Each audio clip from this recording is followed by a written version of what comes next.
ನಿಡಸೋಸೆ ಶ್ರೀಗಳಿಂದ Japan ಮಾದರಿಯ Miyawaki ಪದ್ಧತಿಯಲ್ಲಿ ಅರಣ್ಯ ಬೆಳೆಸುವ ಸಂಕಲ್ಪ. ಸದ್ಯದ ಮಟ್ಟಿಗೆ ಪ್ರತಿಯೊಬ್ಬರ ಅರ್ಥ ವಾರ್ಮಿಂಗ್ ಬಗ್ಗೆ ಮಾತನಾಡ್ತಾರೆ, ಆದ್ರೆ ಗಿಡವನ್ನ ಮಾತ್ರ ನೆಡುವುದಿಲ್ಲ. ಇಲ್ಲೊಬ್ಬ ಮಠದ ಉತ್ತರಾಧಿಕಾರಿ ಸ್ವಾಮೀಜಿಯೊಬ್ಬರು ಸಾರ್ವಜನಿಕರ ಪಾತ್ರಕ್ಕೆ ಮೆಚ್ಚುಗೆಯಾಗಿದ್ದಾರೆ.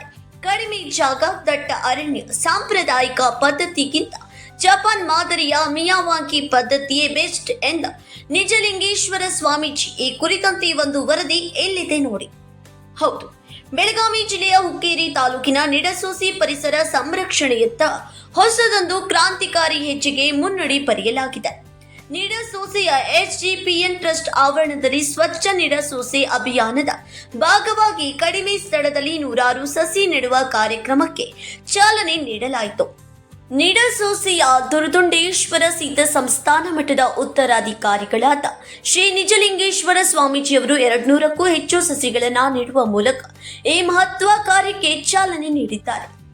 ಇನ್ನು ಈ ಪದ್ಧತಿಯಲ್ಲಿ ಸ್ಥಳೀಯವಾಗಿ ಬೆಳೆಯುವ ವೈದ್ಯಕೀಯ ಸಸಿಗಳನ್ನು ಅತ್ಯಂತ ದಟ್ಟವಾಗಿ ನೆಡಲಾಗುತ್ತಿದೆ.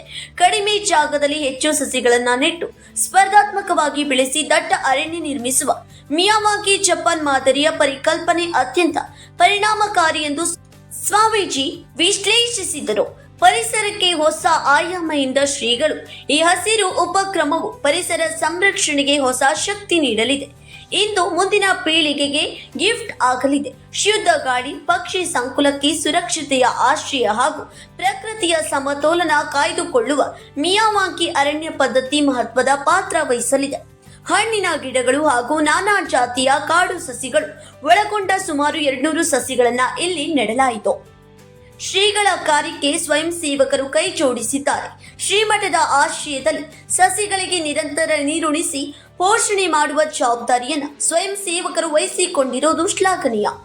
ಒಟ್ಟಿನಲ್ಲಿ ಕಡಿಮೆ ಪ್ರದೇಶದಲ್ಲಿ ದಟ್ಟವಾಗಿ ಗಿಡಗಳನ್ನು ಬೆಳೆದು ಪರಿಸರದ ಸಂರಕ್ಷಣೆಗೆ ಬಳಸುವ ಪದ್ಧತಿಯಿಂದ ಶ್ರೀಗಳು ಸಾರ್ವಜನಿಕರ ಮೆಚ್ಚುಗೆಗೆ ಪಾತ್ರರಾಗಿದ್ದಾರೆ.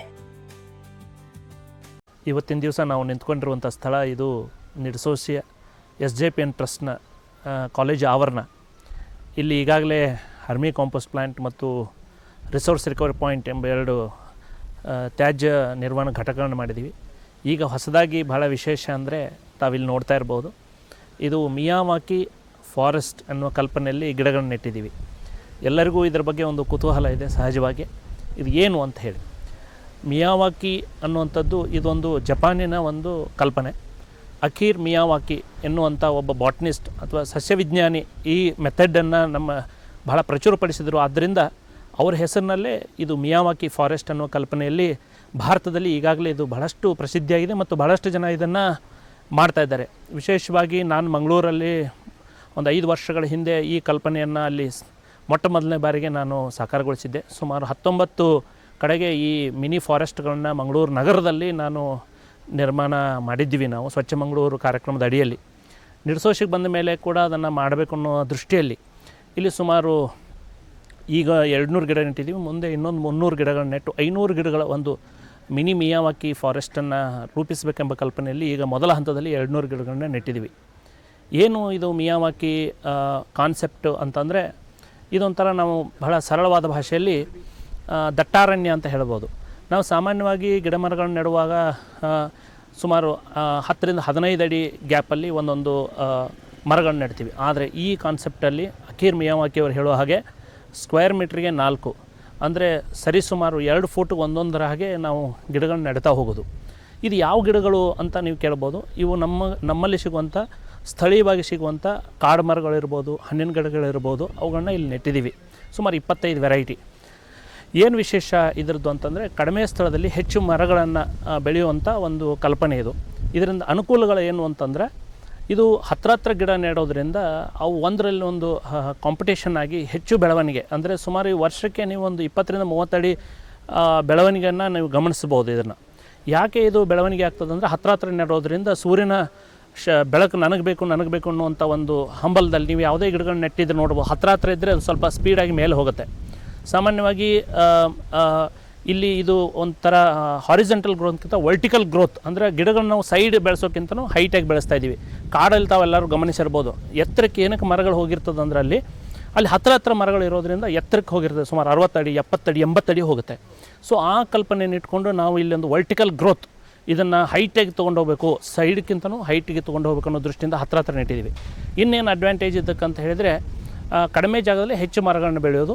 ಎರಡನೇದು, ನೀರು ಒಂದು ಗಿಡಕ್ಕೆ ಹಾಕಿದರೆ 4 ಗಿಡಕ್ಕೆ ನೀರು ಹಾಕಿದಾಗ ಆಗುತ್ತೆ. ಅಲ್ಲಿ ಏನಾಗುತ್ತೆ, ಬೇರುಗಳಲ್ಲಿ ಕೂಡ ಕಾಂಪಿಟೇಷನ್. ಒಂದು ಬೇರಕ್ಕೆ ನೀರು ಹೋಗುವಾಗ ಇನ್ನೊಂದು ಬೇರೆ ಹತ್ತಿರ ಬರ್ತಾ ಇದೆ ಅನ್ನುವಾಗ ಅದು ಒಂದಕ್ಕೊಂದು ಗೊತ್ತಾಗಿ ನೀರನ್ನು ಹೆಚ್ಚು ಹೀರ್ಕೊಳ್ಳೋದ್ರಿಂದ ಇದು ಬೆಳವಣಿಗೆ ಜಾಸ್ತಿ ಆಗುತ್ತೆ. ಮೂರನೇದು, ಗ್ರೋತ್ ಆಗಲಿಕ್ಕೆ ಮತ್ತೊಂದು ಕಾರಣ, ಮುಖ್ಯವಾದ ಕಾರಣ ಏನು ಅಂದರೆ, ಇದು ಸ್ವಲ್ಪ ಇನ್ನೊಂದು ವರ್ಷ, ಒಂದು 6 ತಿಂಗಳು 8 ತಿಂಗಳು ದೊಡ್ಡದಾದ ಮೇಲೆ ಸೂರ್ಯನ ಬೆಳಕು ಭೂಮಿಗೆ ಬೀಳದೇ ಇರೋದ್ರಿಂದ ಆ ತೇವಾಂಶ ಹಾಗೆ ಉಳಿಯೋದ್ರಿಂದ ಅಲ್ಲಿ ಅದರ ಗ್ರೋತ್ ಕೂಡ ಹೆಚ್ಚಾಗಲಿಕ್ಕೆ ಅದು ಕಾರಣ ಆಗ್ತದೆ. ಇದರ ಉಪಯೋಗಗಳೇನು? ಇದ್ರ ಉಪಯೋಗ ಏನು ಅಂತಂದರೆ, ಮುಖ್ಯವಾಗಿ ನಮ್ಮ ದೇಶದಲ್ಲಿ ಈಗೆಲ್ಲರೂ ಮರಗಳ ಬಗ್ಗೆ ಒಂದು ತುಂಬ ಕಾಳಜಿಯನ್ನು ತೋರಿಸ್ತಾ ಇದ್ದಾರೆ. ಹಸಿರು ಬೇಕು, ಹಸಿರಿದ್ರೇ ಉಸಿರು ಅನ್ನೋ ದೃಷ್ಟಿಯಲ್ಲಿ ಮರಗಳನ್ನು ಬೆಳೆಸ್ತಾ ಇದ್ದೀವಿ. ಎಲ್ಲಿ ಬೆಳೆಸ್ತಾ ಇದ್ದೀವಿ ನಾವು ಅಂದರೆ, ಸಾಮಾನ್ಯವಾಗಿ ರಸ್ತೆ ಬದಿಯಲ್ಲಿ ಮರಗಳನ್ನು ಬೆಳೆಸ್ತೇವೆ.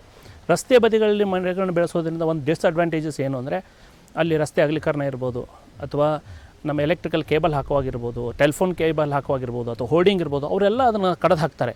ಆದ್ದರಿಂದ ಇಂಥ ಜಾಗದಲ್ಲಿ ನೆಟ್ಟಾಗ ಅದು ಅದನ್ನು ಕಾಪಾಡಿಕೊಳ್ಳಿಕ್ಕೆ ತುಂಬ ಸುಲಭ, ಮತ್ತು ಒಂದೇ ಕಡೆ ಇರೋದರಿಂದ ಅದನ್ನು ಬೆಳೆಸಲಿಕ್ಕೆ ಕೂಡ ತುಂಬ ಸುಲಭ.